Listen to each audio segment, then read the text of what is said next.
Boa noite, irmãos. A paz do Senhor Jesus. É um prazer receber os irmãos da nossa primeira igreja. Sejam bem-vindos, bem acolhidos e bem amados. Aos nossos da casa, continuam em casa? Nós estamos todos na mesma casa. Louvado seja o nome do Senhor. Irmãos, gostaria de convidá-los para um momento de oração. Certo de que vocês já falaram um pouquinho com Deus, mas gostaria de agora fazermos uma oração juntos. Nesta oração, nós vamos lembrar dos enfermos, dos necessitados, em especial nós vamos lembrar do pai do nosso irmão Lucas, para que o Senhor faça uma obra na vida dele. Ele teve um problema de saúde, mas Deus está cuidando dele lá onde ele está. E tanto quanto os irmãos estão também enfermos, necessitados, com necessidades especiais, o Senhor é poderoso para cuidar. Aqueles que me conhecem, eu sou o pastor Eduardo, pastor dessa casa, que tem servido aqui com a graça e com a bondade de Deus. Então vamos falar com Deus, cuida da sua cabeça, vamos buscar a presença do nosso Deus. Senhor, meu Deus e meu Pai, Deus eterno, Deus poderoso, Deus santo, Deus de amor, bondade e misericórdia. Senhor, como é bom nós entrarmos na tua presença para te louvar, ó Deus, porque não há outro senão o Senhor, não há Deus senão o Senhor. Ó Pai, no nome precioso de Jesus, nós adentramos a tua presença, Pai, com confiança que o Senhor irá nos ouvir pelo sacrifício de Jesus, o nosso Salvador. Ó Pai, que o Senhor venha visitar nesta noite cada coração que aqui está diante do Senhor, derramado, pedindo que o Senhor venha falar a nós, que o Teu Espírito Santo venha sobre nós nesta noite, que nós possamos sentir, Senhor, a Tua presença poderosa neste lugar, Pai. Ó Deus querido, Deus bondoso, que o Senhor venha neste momento visitar os enfermos, ó Pai, e nós pedimos pelo Senhor Eduardo, Pai do nosso irmão Nicolas, que o Senhor possa visitar ele ali na cidade onde ele está, ó Pai, que as mãos do Senhor possam alcançá-lo neste momento, trazendo paz sobre a vida dele, cura também, Senhor. Pai, paz sobre a sua esposa, sobre os seus filhos e todos aqueles que estão em volta, e graça sobre os médicos que irão cuidar dele, Pai. Pai, que o Senhor possa visitar, Senhor, também todos os irmãos enfermos que estão sendo apresentados ao Senhor neste momento. Cada alma que agora está apresentando ao Senhor, nós clamamos pelo agir, pelo mover, pelas bênçãos do Senhor. É o que nós te pedimos, ó Pai, no nome precioso de Jesus, o Teu Filho amado, o nosso Salvador. Amém? Vou convidar os irmãos para nós fazermos a leitura da poderosa Palavra de Deus, que é ela que nos move e nos direciona. Nós vamos ler em Romanos, capítulo 5, do versículo 1 ao 11. Não sei se vai conseguir projetar. A TV deve estar desligada, mas está tudo bem. Eu vou acompanhar com vocês. Vamos ler a palavra do Senhor. Romanos capítulo 5, do versículo 1 ao 11. Nós vamos ouvir o que Deus irá falar conosco. Romanos capítulo 5, do versículo 1 ao 11, diz assim a palavra do Senhor: tendo sido, pois, justificados pela fé, temos paz com Deus, por nosso Senhor Jesus Cristo, pelo qual também temos entrada pela fé a esta graça, na qual estamos firmes e nos gloriamos na esperança da glória de Deus. E não somente isto, mas também nos gloriamos nas tribulações, sabendo que as tribulações produzem a paciência, e a paciência a experiência, e a experiência a esperança, e a esperança não traz confusão, porquanto o amor de Deus está derramado em nossos corações pelo Espírito Santo que nos foi dado. Porque Cristo, estando nós ainda fracos, morreu ao seu tempo pelos ímpios, porque apenas alguém morrerá pelo justo, pois poderá ser que pelo bom alguém ouse morrer. Mas Deus prova o seu amor para conosco, em que Cristo morreu por nós, sendo nós ainda pecadores. E logo muito mais agora, tendo sido justificados pelo seu sangue, seremos por ele salvos da ira. Porque se nós, sendo inimigos, fomos reconciliados com Deus pela morte do seu Filho, muito mais, tendo sido já reconciliados, seremos salvos pela sua vida. E não somente isso, mas também nos gloriamos em Deus, por nosso Senhor Jesus Cristo, pelo qual agora alcançamos a reconciliação. Amém? Irmãos, estão como dito em casa, a palavra do Senhor virá aos nossos corações fortemente, e nós seremos agraciados com o poder de Deus sobre as nossas vidas. Amém? Vou chamar o pastor John, e ele estará dando sequência, ele estará nos ministrando, ele estará chamando as crianças. Pastor Alex? Tá bom, pastor Alex. Errei pastor, mas acertei o lugar. Pastor Alex é uma extensão do pastor John, né? Todo mundo conhece o pastor Alex, né? Os nossos irmãos daqui todos conhecem também. Grande irmão e grande amigo. Grande e enorme. Boa noite, irmãos. Queria, em nome da primeira igreja, agradecer aos irmãos aqui, reconhecer esse privilégio de estar aqui. Por esse tempo a gente é peregrino, né? Mas louvado seja Deus, a gente não é peregrino em terra estranha. A gente pode estar aqui na casa dos nossos irmãos aqui, para sermos abençoados por eles, tocando perto para nós. Então, peço que os irmãos da primeira igreja cuidem bastante desse lugar. Então, realmente, ao mesmo tempo, orem pelos irmãos que estão aqui, porque a obra é uma só. Amém? Nós vamos louvar o Senhor, vamos adorar o nome do Senhor. A gente tem um costume lá, peço liberdade de falar de diferente aqui. A gente louva o Senhor, a gente canta, e depois a gente despede as nossas crianças para estarem lá sendo abençoadas e ministradas em sua linguagem. Eu só queria dar um aviso rápido. No domingo que vem nós também vamos estar aqui, tá bom? Então, os irmãos lá da primeira igreja, fiquem espertos. Na parte da manhã, né, como a gente tem feito já nas últimas semanas, a escola dominical a gente faz lá na igreja, tá bom? Então, tanto os jovens, os adolescentes, os anos tarde, a gente fica lá na igreja, não está tendo louvor, então só chegar, a gente já começa mais ou menos 9h, 9h05, tá? E aí, domingo que vem, nós vamos estar aqui de novo para cultuar junto com os nossos irmãos, tá bom? Então, nesse meio tempo aí, só fica ligado bastante, né? A gente tem os cultos online, mas que bom que você está aqui essa noite, também. Queria fazer mais uma oração, pode se de pé, nós vamos adorar o Senhor. Como é que está seu coração? Você está preparado para adorar, não? O pessoal aqui está, o pessoal daqui, não sei, o pessoal daqui está preparado? Não? Amém? Amém? Que bom que você veio, que bom que você está aqui. Você está feliz de estar na casa do Senhor, não? O Senhor produz em nós todo o regozijo, a alegria necessária para adorar o seu santo nome. Eu te peço que você, nesse momento, feche seus olhos, que você entregue seu tempo, seu louvor, seu fôlego, a sua voz para o Senhor. Fala, Senhor, eu estou experimentando tempo. Usa-me, ministra, Senhor, nos nossos corações, meu louvor, Pai. Nós queremos realmente ouvir primeiro a tua voz para devolvermos a Ti a nossa adoração, o nosso louvor. Que eu receba, Pai, nesse tempo, neste lugar, nesta casa, essa união de voz, ó Deus, com os nossos irmãos que aqui congregam, Pai, as nossas orações em forma de canção. Que o Senhor receba, Pai, cada palavra que será cantada, cada nota do instrumento, Senhor Deus, que será executado aqui. Recebe, pois, tudo isso, Senhor, para Ti.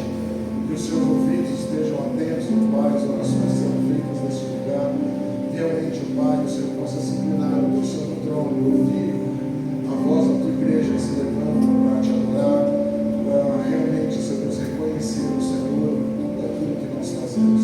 Nós te agradecemos por isso, Pai, por esse privilégio de poder te adorar, por esse privilégio, Senhor Deus, de reconhecer o Senhor como Deus nas nossas vidas, porque foi o Senhor que enviou o teu Filho Jesus Cristo, e a morte dele, Pai, comprou para nós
precisa de uma igreja, só precisa estar sozinho na presença do Senhor.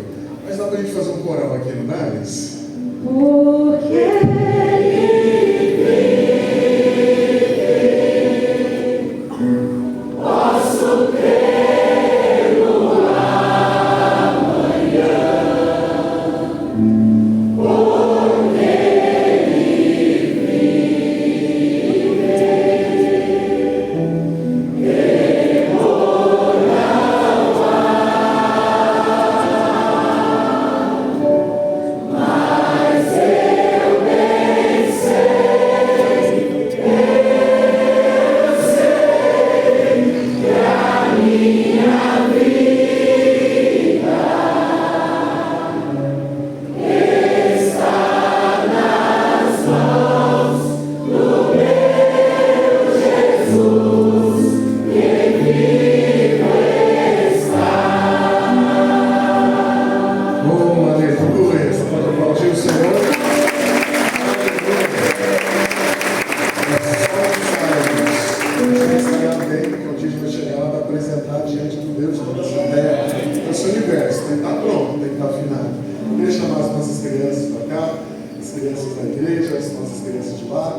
de 10 a 12. Então, todas as crianças até 12 anos, vem aqui na frente, a gente vai orar por vocês, para vocês poderem depois ir seguindo.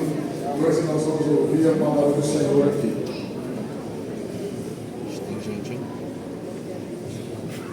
Se você tem um filho, uma filha aqui, se você também não tem um filho, uma filha aqui, estenda as suas mãos, vamos abençoar as nossas crianças. Pai, nós te agradecemos, Senhor, por cada uma destas vidas, pequenas, ó Deus, apenas na estatura, no seu tamanho, na sua quantidade, mas no futuro que o Senhor já tem escrito para cada uma delas, são grandes no Senhor. E nós as abençoamos, ó Pai, desde esse momento, pedimos, Senhor, Deus, sobre cada dia mais, Pai, dando crescimento sobre cada uma delas, ó Deus, em nome de Jesus. Capacita os seus professores também, para que eles possam falar a sua linguagem, ensinar a palavra, e que elas possam crescer para alcançar, Deus, tudo aquilo que o Senhor tem dado, Senhor Deus, para cada uma delas. Isso nós te pedimos, Santo Deus, em nome de Jesus. Amém. Amém. Vocês podem ir, vou chamar o pastor João aqui, para ministrar a palavra aos nossos corações nessa noite.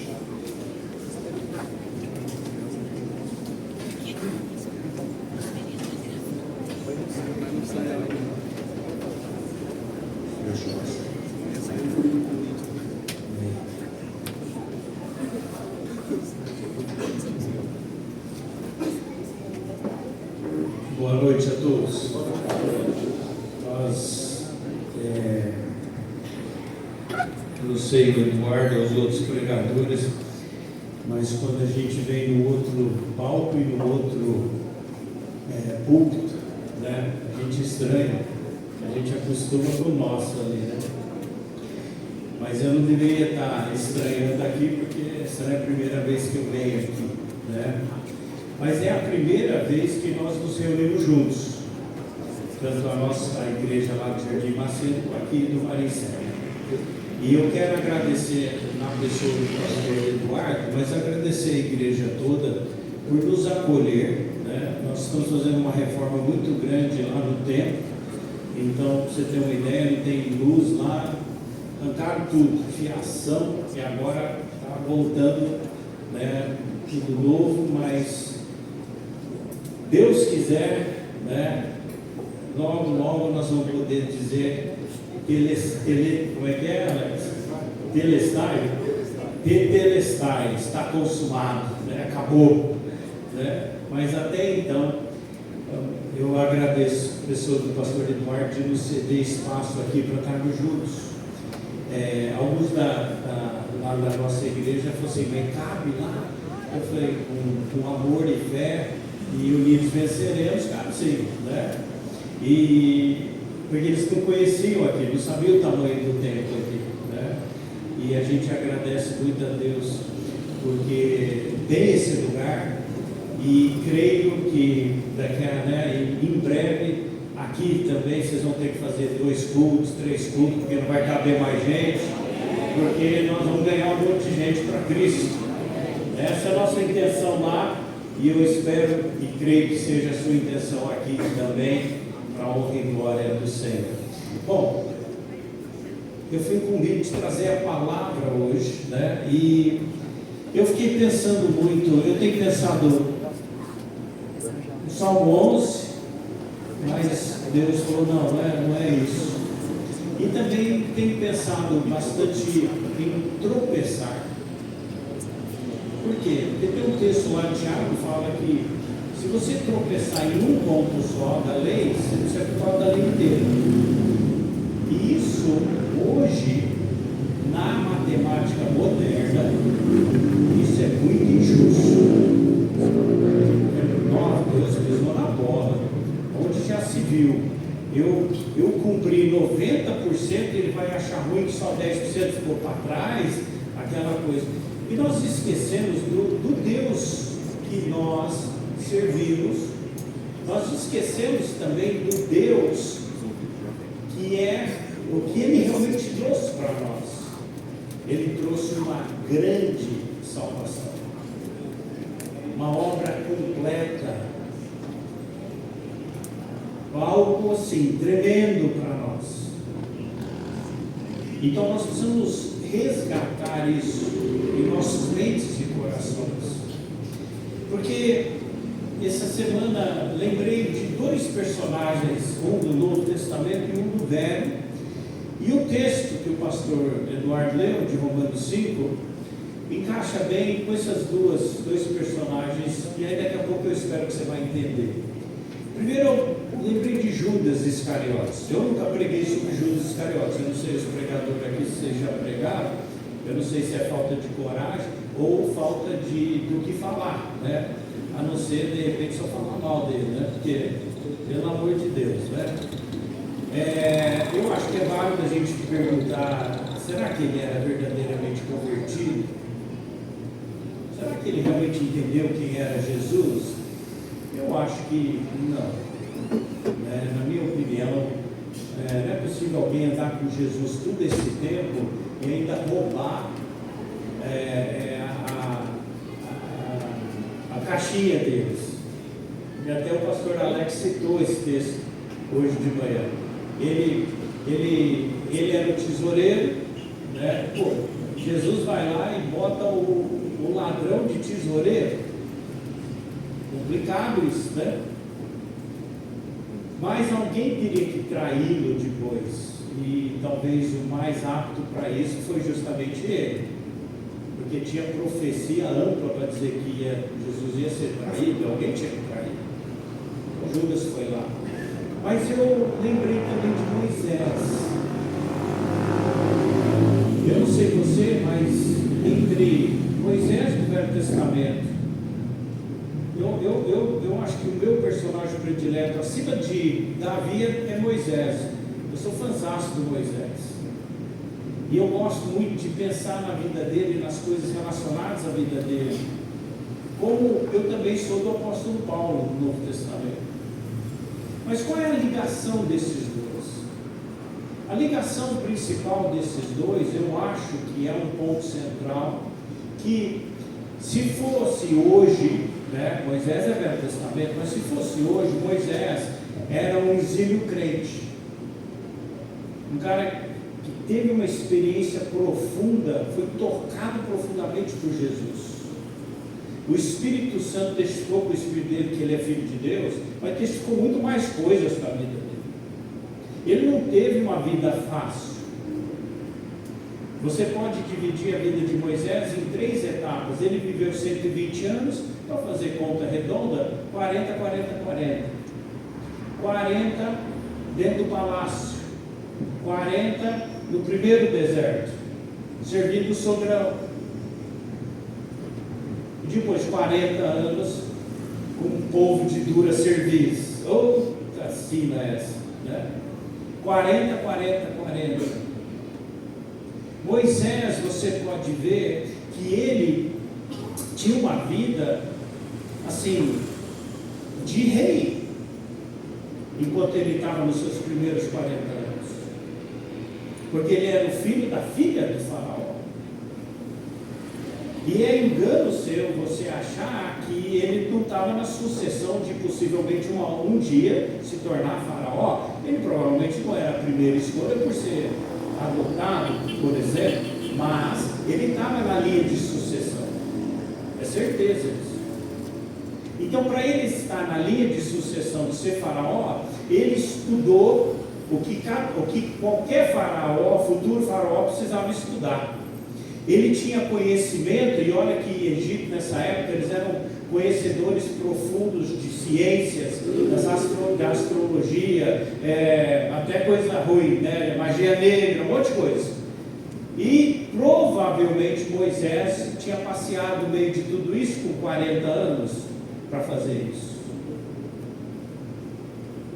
Só que Hebreus chega, e se você tem sua Bíblia, abre em Hebreus capítulo 11, verso 23, porque é interessante aqui no verso 23, ele começa a falar de Moisés.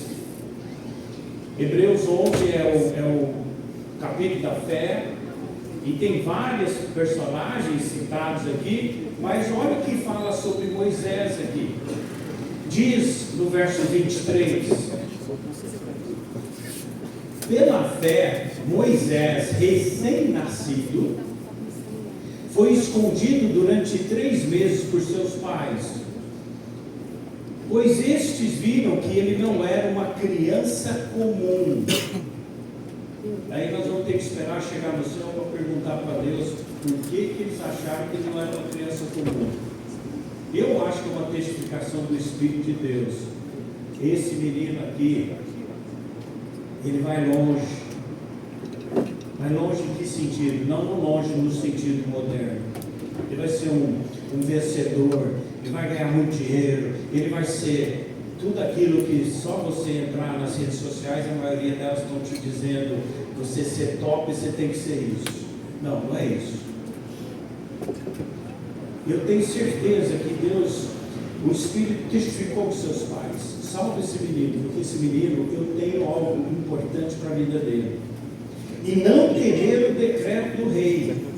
Verso 24, pela fé Moisés, já adulto, aí pula, né, de criança para adulto, recusou ser chamado filho da filha de Faraó, preferindo ser maltratado com o povo de Deus a desfrutar os prazeres do pecado durante algum tempo. 26, por amor de Cristo, considerou sua desonra uma riqueza maior do que os tesouros do Egito, porque contemplava a sua recompensa. Pela fé saiu do Egito, não temendo a ira do rei, e perseverou, porque via aquele que é invisível. Vai notando as palavras que está dizendo. Ele não era uma criança comum, olha isso, porque via aquele que é invisível. Quem é aquele que é invisível? Porque ele conseguia enxergar Deus, mesmo lá no Egito. Olha só, mesmo depois lá o sogrão, ele conseguia continuar vendo Deus.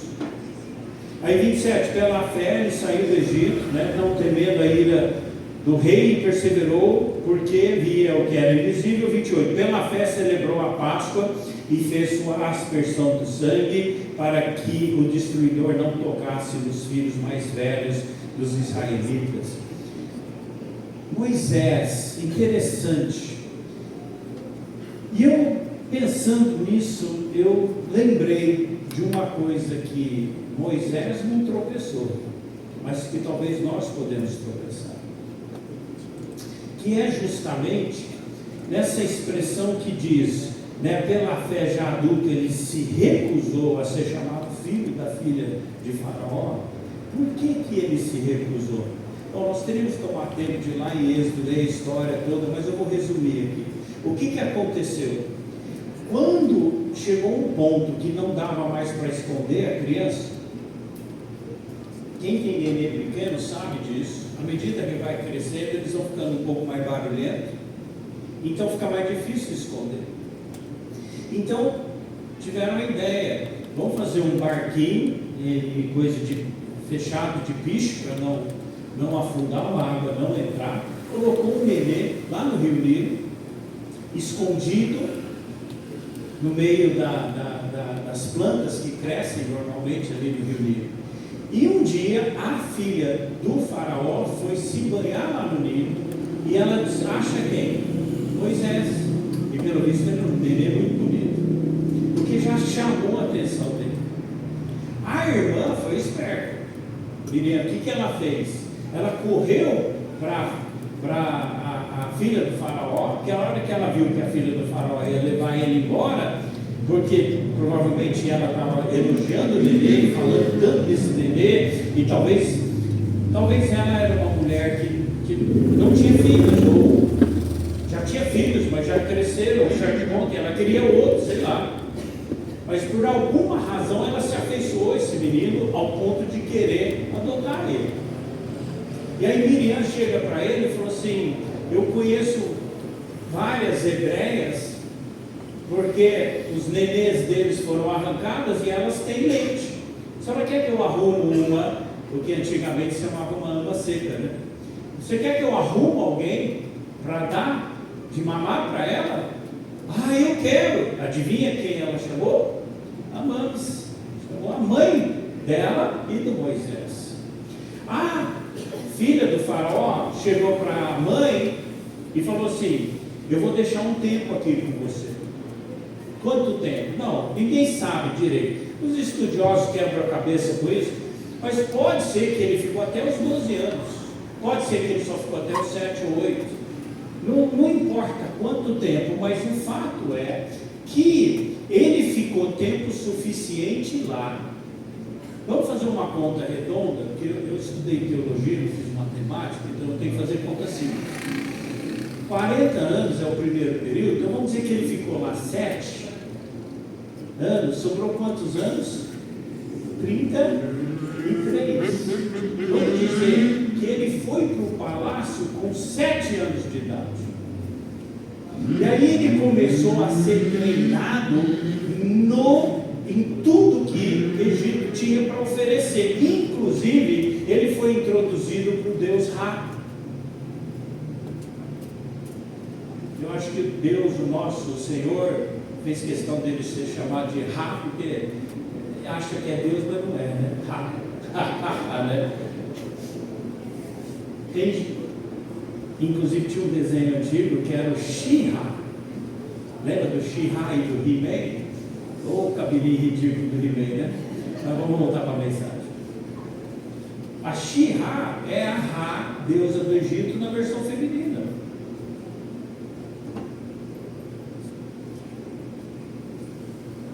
Só piorou, viu, gente? Só piorou. Então Moisés foi introduzido com tudo isso, mas o que sempre me chama a atenção é que Moisés ficou tempo suficiente com a mãe dele para cumprir o que Deuteronômio diz, quando diz que você ensina a criança quando ela é pequena, ela pode não seguir. Estou dando a versão do verso. Ela pode não seguir, mas ela não esquece. Ela não esquece. Posso ouvir um amém? Ela não esquece. Então, por isso que nós temos que orar muito por essas crianças que saíram aqui, porque elas estão sendo formadas nessa mesma idade que Moisés estava sendo formado. Elas estão sendo embasadas dentro da Bíblia. Por quê? Porque precisamos entender quem nós somos, o que é a nossa identidade. E eu vou trabalhar com uma definição de identidade. Se você for lá no dicionário, lá tem várias. Mas tem uma específica que serve muito para nós, crente, que ama a Bíblia, que ama o Senhor, que ama Jesus. É o estado de semelhança absoluta e completa entre dois elementos, com as mesmas características principais. Vou repetir. É um estado de semelhança absoluta e completa entre dois elementos, com as mesmas características principais. Vou colocar de uma forma mais prática.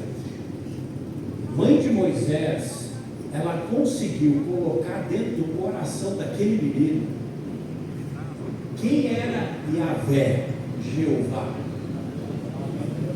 Jeová é o nome predileto, parece, do Velho Testamento, mas o que me chamou muita atenção, porque a grande maioria só define Jeová, e eu falo muito isso lá na primeira igreja, não é só o Todo-Poderoso, o Deus do Universo, que é grande coisa, mas Jeová tem uma nuance muito importante para nós.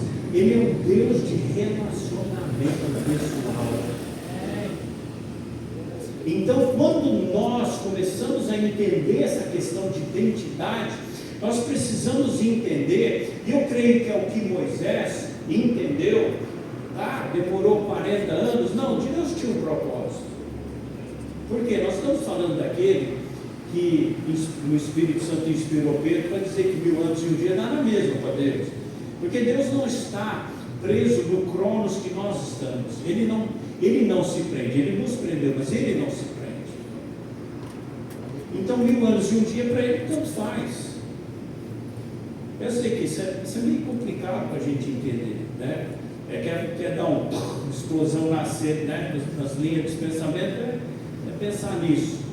Mas dentro desse espaço de 40 anos, vamos fazer sempre conta redonda, Moisés, ele chegou finalmente um ponto que o autor de Hebreus vai dizer: Moisés se recusou a ser chamado doravante, filho da filha de Faraó. Isso é importante. Por quê? Porque eu e você, como crente, nós precisamos chegar num momento da nossa vida cristã. Quando você aceita Jesus, você entende a salvação, você diz e ora, né? Eu preciso de Ti, Jesus, como meu Salvador e também como meu Senhor. Mas é um processo de entendimento e de testificação do Espírito Santo por Teu Espírito, que você realmente pôs toda a sua fé só em Jesus, e que você pode morrer tranquilo, porque você vai para o céu, porque o Espírito Santo te dá essa certeza. E nesse processo, nós precisamos entender que nós precisamos ser cada vez mais semelhantes a Jesus, e sermos completos um com Ele. Por isso que João Batista está certo quando ele vê Jesus e ele diz que Cristo cresça e que eu diminua, porque o fato de eu conseguir ser realmente ter essa semelhança absoluta é que eu tenho que morrer cada vez mais. Moisés, ele tinha tudo para ser um carniça, vocês entendem isso? Um cara arrogante, soberbo, porque ele era filha de Faraó, e estava na linhagem para ser o futuro Faraó, e o meio-irmão dele, que é o Ramsés II, se eu entendi direito, Ramsés I e II foram faraós lá no Egito. Ele era um carniça, e ele acreditava que ele era Deus na terra. Então, um homem que se acha Deus na terra fica um cara nojento. E Moisés convivia com isso. Mas quando Moisés decide ir lá visitar o povo de Israel, você vê que ele, por exemplo, ele tinha um problema com o temperamento. Honestamente, eu acho que ele foi para os segundos 40 anos, porque Deus tinha que tratar o caráter dele, Deus tinha que tratar certas coisas na vida dele. E uma delas era isso, ele era muito rápido para se irar. Por que eu sei disso? Porque se ele não fosse, ele não tinha matado o egípcio. Ele teria tratado essa discordância de outras formas. Ainda mais alguém que estava sendo preparado para ser um estadista, um político, um rei, que se ele estava na linhagem de seu faraó, ele estava sendo preparado para tudo isso. Então ele, mais do que ninguém, teria que saber lidar com essas nuances. É o que muita gente joga na nossa para você é pastor, você tem que aguentar. Deixa eu ouvir isso muito. Bom, ele era futuro faraó, tinha que aguentar, e aguentou? Não. Então Deus leva ele para onde? Deus leva para 40 anos, que foi, até que foi bom, que ele achou uma esposa, mas ele ficou 40 anos num deserto cuidando de ovelha ou de criação. Até que Deus chega, aí entra a sarça ardente, lembra? Deus faz algo tremendo para tocar na vida dele, para estartar a terceira fase da vida dele, que agora é se tornar líder de Israel e tirar Israel do Egito, tirar Israel debaixo do domínio do Egito e levar para a terra prometida. Por que demorou 40 anos? Eu não sei. Mas talvez, se a gente descobrir por que demorou para Moisés, nós vamos descobrir por que Deus tem tanta paciência com a gente e Ele vem levando a gente por tanto tempo para resolver certos perrengues na nossa vida, que Ele quer consertar. Porque a nossa identidade, ela exige que nós sejamos o quê? Como Cristo. O que é, então, ser como Cristo? Nós podemos ver que, quando ele recusou, ele entendeu algo ali. O texto não é claro, porque ele não é tão, assim, elaborado. Né? Aparentemente, parece que deu, né, na gíria, se ele deu uma louca nele, e aí, de repente, ele acordou e falou assim: mas eu não sou egípcio, eu sou judeu. Não sei. Eu não sei se isso vem se formatando há anos na mente dele, mas em algum dado momento ele cria coragem, vai lá ver o povo egípcio, o povo judeu, de Israel. Aí dá ruim, por quê? Porque ele matou um egípcio, aí ele tem que fugir. Mas quando ele então volta, então agora ele é super espiritual. Êxodo 3, Deus está conversando com ele e Deus fala: você vai falar perante Faraó. A gente não para pensar, mas ele conhecia Faraó, porque ele foi criado na casa do Faraó. Ele sabia quem era o Faraó. A gente sempre tem a noção, talvez, eu acho que a maioria teria a noção que eram dois perfeitos estranhos. Então ficaria mais fácil você ir falar com um estranho. Talvez, sim. Mas você vê que como que é a formação de Deus na nossa vida para realmente cravar a identidade de Cristo em nós. Moisés, quando Deus fala para ele: você vai falar para o Faraó, o que Moisés responde? É aquele famoso texto que diz: eu sou pesado de boca, eu sou pesado de língua. O que ele estava dizendo? Eu não sei falar em público. Mentira! Ele estava sendo preparado para ser Faraó. Você acha que Faraó não sabe falar em público? Você acha que Faraó não sabe ventilar suas ideias, ou mandar, ou dar ordens? Claro que sabe. E ele já tinha sido treinado para isso. Mas Deus olha para ele e fala: vamos, porque Deus sabia disso. Mas ele falou: não, eu sou pesado de boca, sou pesado de língua, não vai dar certo isso aí. Você vê que Deus teve paciência, porque o que ele faz? Ah, mas seu irmão é bom de fala, então leva o Arão. Aí eu te pergunto, do primeiro encontro com o Faraó em diante, quem falava? Quem acha que era Arão? Levanta a mão. Quem tem convicção que era Moisés? Levanta a mão. Nossa, quanta gente não sabe essa história. Você precisa ler a Bíblia, gente. Moisés Moisés é quem falava.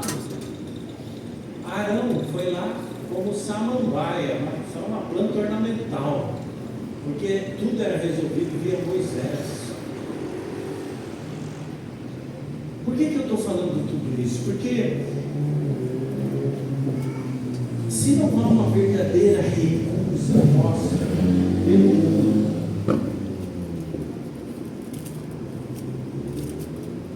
então nós realmente não vamos entender a nossa identidade, a que nós temos em Cristo Jesus. O mundo que nós estamos vivendo hoje está ficando cada vez mais difícil. Você ter essa identidade.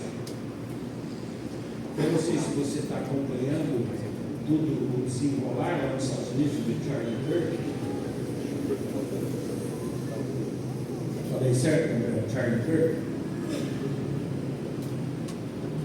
Sou filho do pastor Bob, então. A única frase que mais me chamou a atenção foi de uma pessoa que ele disse assim: o diabo apostou alto e se deu mal. Só a organização dele, que tinha tipo, sei lá, 200 espalhado pelas universidades, tipo 200, depois da morte dele já virou para quase 4 mil. Há muitos anos que você não vê um culto fúnebre no estádio. Muito menos o estádio inteiro. Os estádios dos Estados Unidos são grandes. Quando eu falo grandes, eles sentam 60, 70, 80 mil pessoas. E todos, e um campo cheio, e todos adorando a Jesus. Por causa da morte de um. Isso é identidade com Cristo. E é isso que nós não podemos tropeçar. Lembra da definição?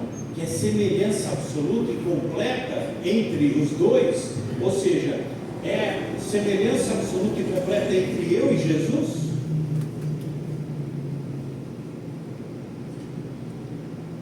E eu posso falar para você aqui, que preciso, que nós temos que parecer cada vez mais como Jesus. Aí eu pensei nessa frase, eu falei, tá, tudo bem, mas o que é parecer com Jesus? Aí começou a vir umas palavras na minha mente: obediência. A Bíblia fala que ele foi obediente até a morte de cruz. Ele não precisava subir na cruz, ele não era pecador, mas ele se tornou pecado por causa de mim, de você, e subiu naquela cruz em pura obediência. E Deus então estabeleceu através de Jesus um nível de obediência que eu, como crente, eu preciso viver essa obediência. Amor. Fundador do Exército da Salvação, uma vez perguntaram para ele qual é a maior mensagem de Jesus. E ele estava atrás daquele culto antigo, enorme assim, aí ele pisou para o lado assim, aí ele juntou os pés e ele formou uma cruz. E ficou parado uns 2 minutos, só num formato de cruz ali. Aí ele volta e diz: isso é o maior ato de amor, porque Jesus deu esse ato de amor. Então, para eu ser semelhante a Cristo, eu tenho que o quê? Amar. Agora, amar quem me ama de volta é tranquilo, é fácil. A gente ama até os corintianos, tem o pastor corintiano aqui, ó.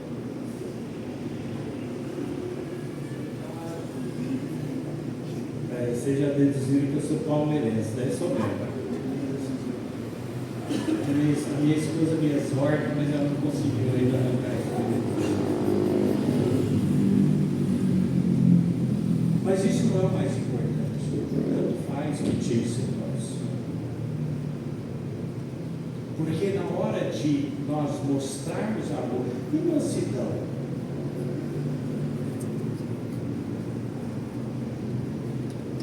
no popular, criaram, desculpa, está gravando, mas criaram até o corno manso.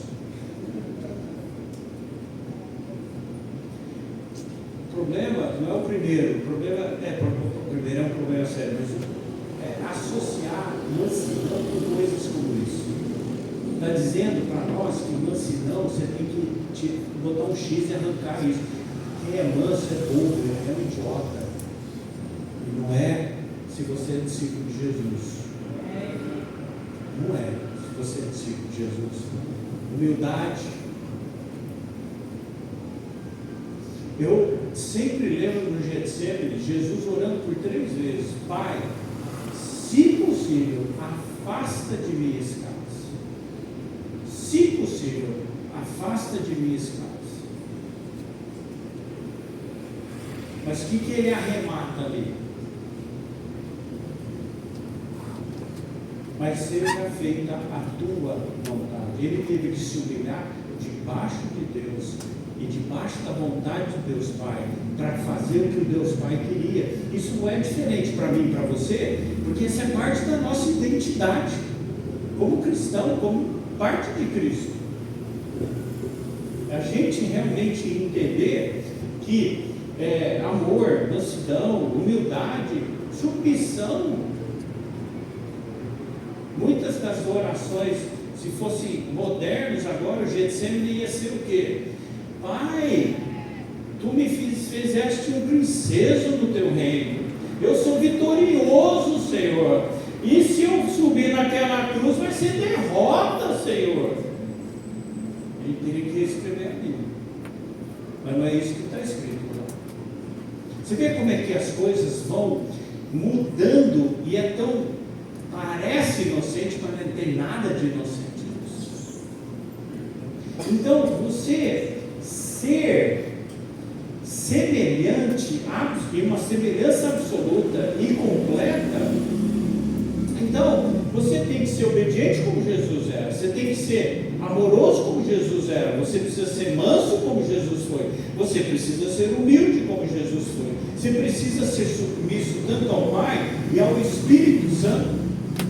Sempre me chama a atenção lá em Atos 10, quando Pedro vai pregar lá na casa de Cornélios, tem um verso ali muito importante que muitas vezes passa batido, porque lá Pedro admite que Jesus foi tudo que fez como homem, porque ele era cheio do Espírito Santo, cheio no nível inalcançável para nós, não, cheio no nível que todos nós tínhamos que viver, se nós nos identificamos com Cristo, com Jesus.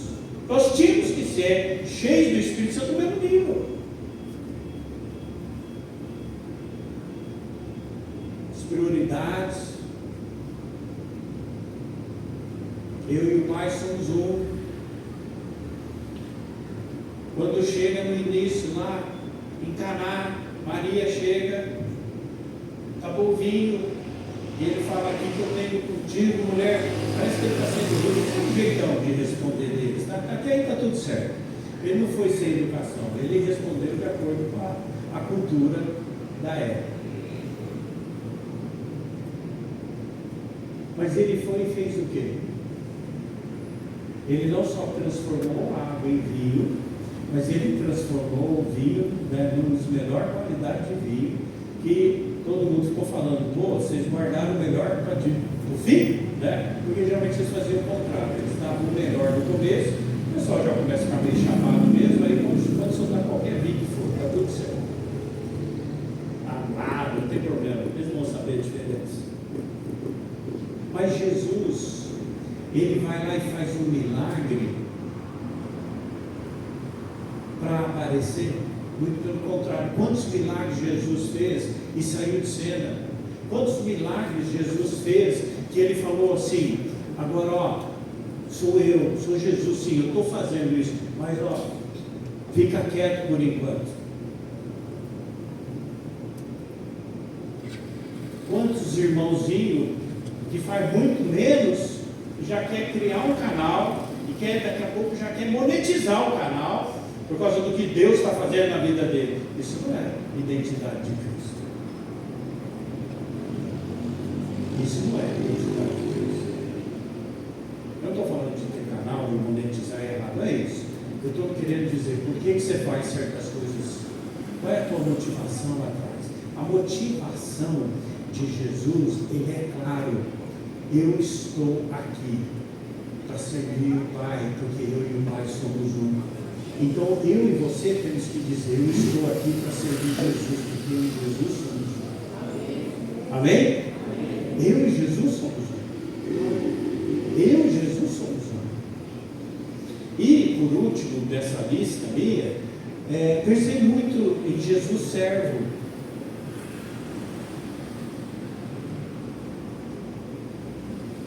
Por que Jesus angustiou tanto no Getsemane?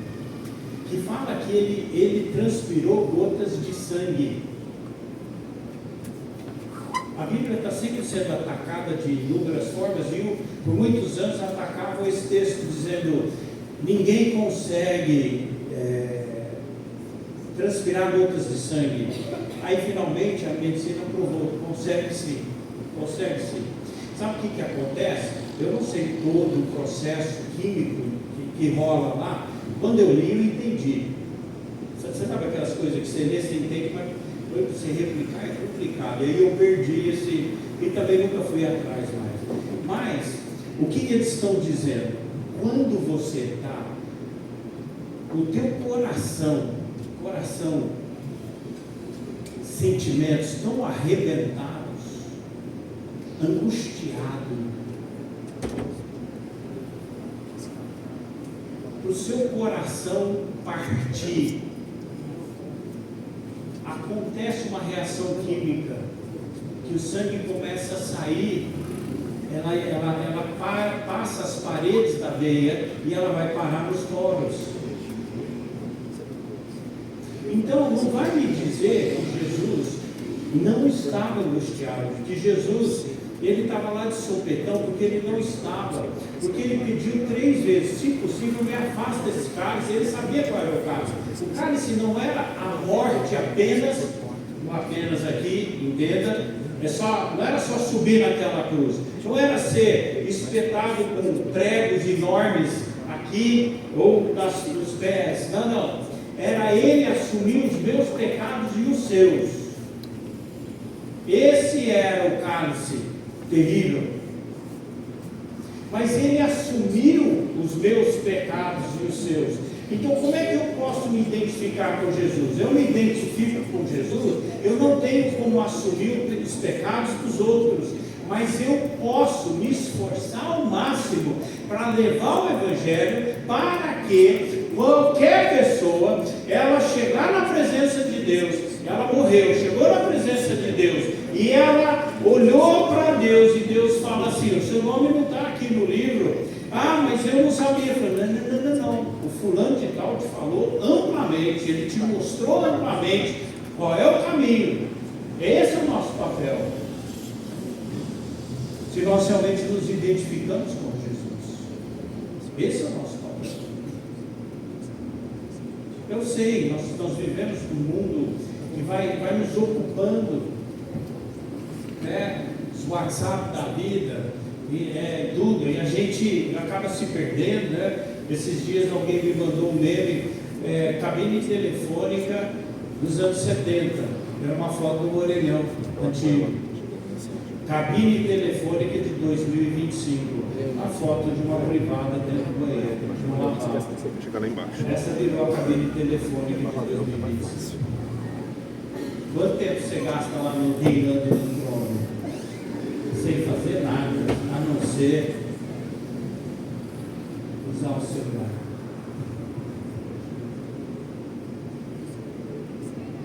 E se eu apontar o dedo para você, eu tenho 3 apontando para mim, que de vez em quando eu me pego fazendo a mesma coisa. Eu não estou lá estudando a Bíblia, necessariamente. Não estou fazendo nada errado, mas também não estou estudando a Bíblia. De repente você entra no Instagram, é 1, é 2, depois dos 500, você tenta levantar e tuas pernas estão assim, você parece que você ficou aleijado, deficiente, desculpa. E você tem que ficar lá parado uns 4 minutos para você conseguir dar os primeiros passos, porque quase que deu gangrena. Aí você fala assim, eu acho que eu fiquei demais aqui hoje. E se a gente investisse esse mesmo tempo, realmente em oração, realmente dentro da palavra de Deus, mas de comunhão com o Senhor Jesus, buscando essa semelhança, como diz, semelhança absoluta e completa entre eu e ele. Eu acho que isso nós precisamos. E é por isso que, indo um pouco mais para frente, você está com a sua Bíblia, e eu já vou encerrar com esse texto, Romanos 8, no verso 9 diz assim, Romanos capítulo 8, verso 9: entretanto vocês não estão sob o domínio da carne, mas do Espírito, se de fato o Espírito de Deus habita em vocês. E se alguém não tem o Espírito de Cristo, não pertence a Cristo. Mas se Cristo está em vocês, o corpo está morto por causa do pecado, mas o Espírito está vivo por causa da justiça. E se o Espírito daquele que ressuscitou Jesus dentre os mortos habita em vocês, isso é identidade. Aquele que ressuscitou a Cristo dentre os mortos também dará vida a seus corpos mortais por meio do seu Espírito que habita em vocês.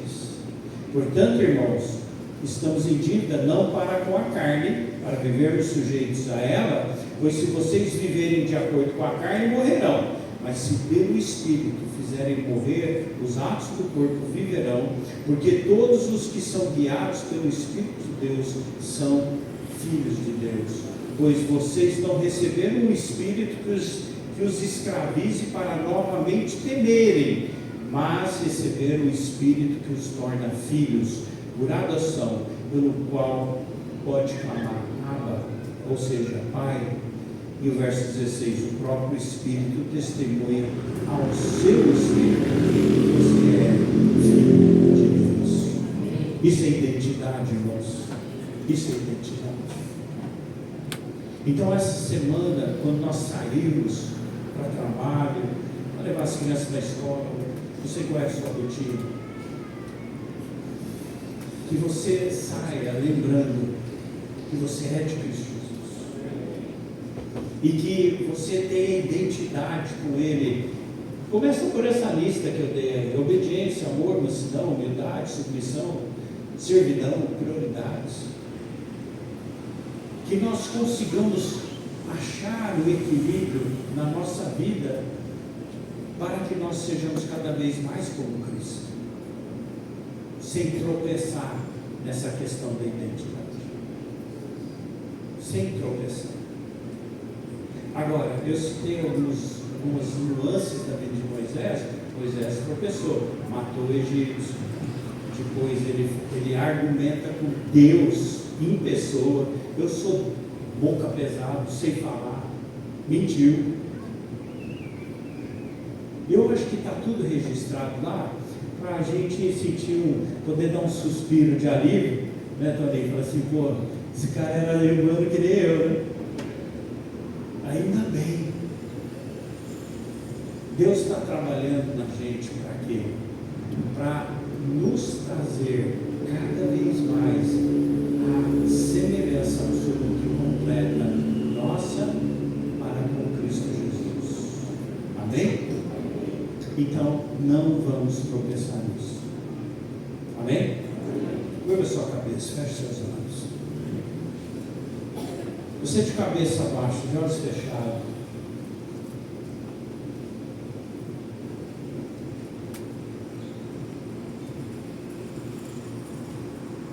O que Deus está tocando você?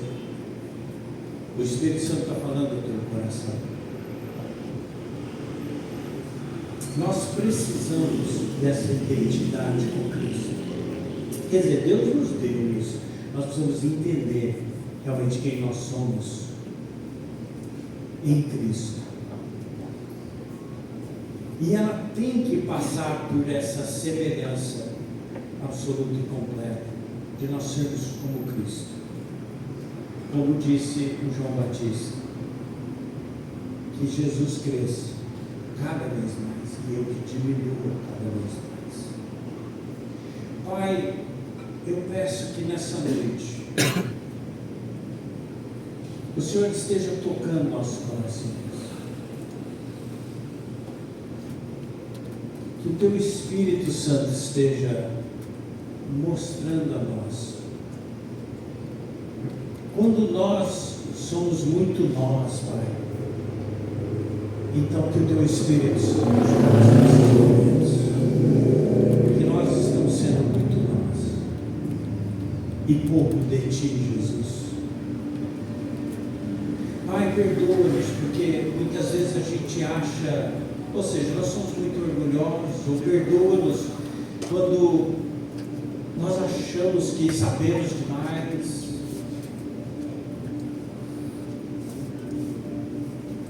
E acabamos não sendo como o Senhor, Senhor Jesus. Que essa semana o Senhor trate os nossos corações, Pai. Que essa semana o Senhor nos traga realmente cada vez mais perto de uma visão correta de nós mesmos. Mas uma visão que mostra assim, como Moisés, aquele irado que precisou ser tratado, aquele que lutou com mentira. Isso é porque podíamos mencionar Abraão, mentiu sobre Sara 2 vezes. Isaac vai lá e mente também sobre a esposa. Pai, que essas coisas sejam consertadas em nós, que essas coisas sejam realmente tratadas em nossas vidas, ó Pai, para que a nossa identidade contigo, Jesus, seja cada vez mais uma semelhança absoluta e completa contigo, Jesus. Que essa frase nós não estejamos esquecendo essa semana. Semelhança absoluta e completa contigo, Jesus. Semelhança absoluta e completa contigo, Senhor Jesus. Que isso se torne uma verdade sobre todos nós aqui. Que o Teu Espírito Santo nos toque agora com uma convicção e uma certeza. O Senhor quer fazer isso e o Senhor vai dispensar o que for necessário para realizar isso sobre as nossas vidas, e que nós estejamos então abrindo os nossos corações para esse tratar, esse cuidar do Senhor, esse mover, esse toque do Senhor sobre as nossas vidas. Que isso se torne realidade, Pai, para que nós não estejamos tropeçando na nossa identidade contigo, Pai. Em nome de Jesus. Coloque-se de pé. O apelo para essa semana é justamente reflita sobre essa questão de identidade. Deixe o Espírito Santo falar com você.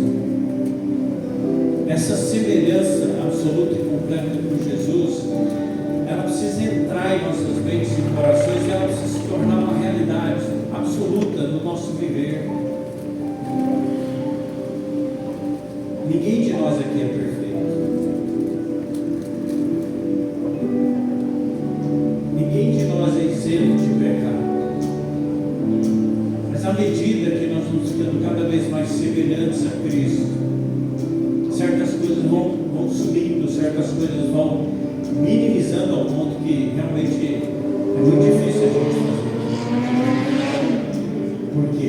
Porque estamos sendo semelhantes a nosso Senhor Jesus. Amém? Você quer isso na sua vida? Então que isso se torne realidade sobre nós, em nome de Jesus. Vamos adorar o Senhor. Canta. Se você precisa orar, ore. Tome esse momento. Que Ele apareça. Aleluia. Eu que constrói com a sua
aqui que nós cantamos, uma semelhança absoluta e completa com Jesus.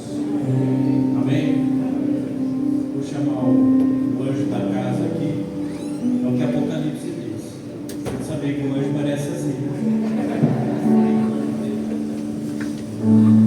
E que a gente se folga achando que aqui é a nossa segunda casa, na verdade. Né?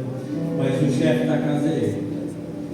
E eu quero que ele nos despeça hoje em oração, para que, né, eu agradeço mais uma vez, por nós vamos ficar mais uns domingos aqui, e que seja bênção para nós, para as duas igrejas, porque Deus tem um propósito nisso também, para a honra e glória dele. Amém? Vamos orar. Amém, irmãos. Antes de nós orarmos, nós vamos dar alguns avisos rapidinho. Na quarta-feira, nós temos o nosso culto de oração. Os nossos irmãos da casa estarão aqui. Nós estaremos orando pelo nosso Brasil, pelas nossas famílias, pelas nossas vidas. Quarta-feira, às 20 horas. E nós temos na quinta-feira um trabalho chamado Dorcas. As nossas irmãs se reúnem para estarem aqui fazendo trabalhos manuais, convidando as irmãs, as senhoras do bairro, fazendo um trabalho legal, trabalhos manuais e também palavra e louvor no culto ao Senhor. Na quinta-feira, às 16 horas. E nós teremos na sexta o nosso estudo bíblico. Nosso grupo de comunhão acontece aqui às 20 horas. E nós estamos reunidos aprendendo a primeira carta de Paulo aos Coríntios. Estudaremos o capítulo 9. E nossos irmãos estão convidados às 20 horas estarem aqui às 9h15. Estamos já terminando os pedidos dos irmãos. No sábado nós teremos nossa formatura de casados para sempre do curso que nós fizemos aqui. Então os irmãos estarão aqui para nós fazermos a nossa formatura lá em cima, porque aqui vai estar acontecendo o culto dos jovens. Juntamente com a primeira igreja, eles estarão todos aqui, um trabalho maravilhoso com os jovens, e nós estaremos fazendo a nossa formatura lá em cima, tá? Então se você conhece um casal que está tendo lá alguns probleminhas, tragam, né? Nós estaremos lá em cima fazendo a formatura do Casados para Sempre, e é o momento de nós convidá-los para fazer esse curso maravilhoso, que restaura casamentos, e foi uma bênção. Quem fez, gostou daqui? Cadê os nossos irmãos que fizeram o curso? Ele está aqui, está aparecendo. Glória a Deus. Amém, irmãos? Domingo de manhã, nossa escola dominical, e à noite nossos irmãos estarão conosco aqui e são muito bem-vindos a estar conosco. Coube todo mundo, sobrou até lugar. Amém? Glória a Deus. Então vamos orar. Coloque a sua mão no seu coração. Vamos abençoar a sua vida. Vamos pedir as bênçãos do Eterno sobre a sua vida. Senhor, meu Deus e meu Pai, Deus eterno, Deus poderoso, Deus santo, Deus de amor, bondade e misericórdia. Senhor, nós somos gratos por esta noite maravilhosa, que nós adentramos a Tua presença, Pai. Pai, eu quero pedir mais uma vez as Tuas bênçãos sobre a vida de cada um dos meus irmãos, que neste momento oram comigo, para que o Senhor derrame bênçãos sobre eles.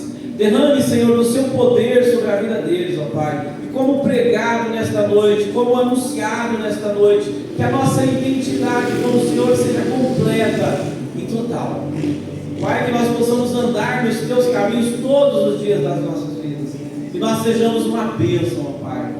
E nós possamos entrar na terra prometida, como entrou Israel do Senhor. Assim a Tua noiva, a igreja do Senhor, se encontrará com o Senhor nos ares, na Jerusalém celestial.